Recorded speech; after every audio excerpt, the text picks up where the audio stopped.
আজকে আমরা মুমিনের ক্যারিয়ার নিয়ে আলোচনা করব। মুমিনের ক্যারিয়ারের সাথে কি দুনিয়া বিমুখতা সাংঘর্ষিক? সার কথা হলো না। ইসলামী জীবিকা মুমিনের ক্যারিয়ার ও দুনিয়া বিমুখতা সাংঘর্ষিক না, বরং এই দুটোর মধ্যে আমাদের একটা ব্যালেন্স তৈরি করতে হবে। ফরজ পরিমাণ আয় প্লাস সঞ্চয় প্লাস দান সৎকার জন্য এক্সট্রা আয়, এই টোটাল আয়টা এবং দুনিয়া বিমুখতা ও সাদাসিধে জীবনের মধ্যে ব্যালেন্স করতে হবে। আমি বলতে চাচ্ছি যে আমরা প্রোডাক্টিভ হব, আমরা ব্যবসায় লাভ করব, চাকরিতে প্রমোশন পাওয়ার চেষ্টা করব, অফিস প্রধান হওয়ার চেষ্টা করব, বেশি বেতন পাওয়ার চেষ্টা করব, সবই করব, কিন্তু আমাদের নিজেদের জীবনে ভোগ কম করব। আয় করব বেশি, ভোগ করব কম। দান সদকা করে সব আখেরাতে পাঠিয়ে দেব। সাহাবীগণ আয় কম করতেন তা কিন্তু না, কিন্তু তারা ভোগ না করে শুধু আখেরাতে পাঠিয়ে দিতেন। তারা কিন্তু গরিব ছিলেন না, তবে অর্থ আসার সাথে সাথেই তারা তা আখেরাতে পাঠিয়ে দিতেন। যেন আখেরাতে একটা ব্যাংক অ্যাকাউন্ট আছে, আমি আখেরাতে জমা করে দিলাম, এটার বদলা আমি আখেরাতে গিয়ে পাবো।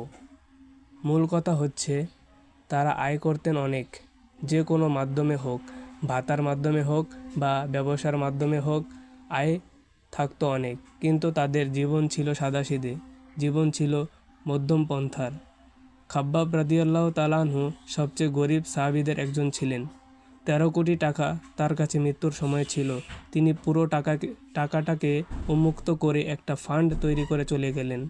সেই ফান্ড থেকে গরিব মানুষেরা কর্জে হাসানা নিত। সাহাবী হজরত উসমান রাদিয়াল্লাহু তাআলা আনহু মৃত্যুর সময় সব দান করে দিয়েছেন। দেখুন, সাহাবায়ে কেরাম এত চালাক ছিলেন, মৃত্যুর সময় সব টাকা আখেরাতে পাঠিয়ে দিয়েছেন।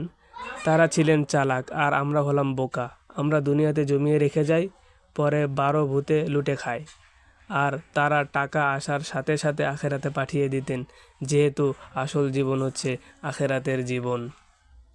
নবীজি সাল্লাল্লাহু আলাইহি ওয়াসাল্লাম বলেন, আবু বকরের সম্পদ আমার যেরকম উপকার করেছে, অন্য কারো সম্পদ সেরকম করেনি। আবু বকর রাদিয়াল্লাহু তাআলা আনহু মক্কার জীবনে ছিলেন কুরাইশের অন্যতম শ্রেষ্ঠ ব্যবসায়ী ও ধনী।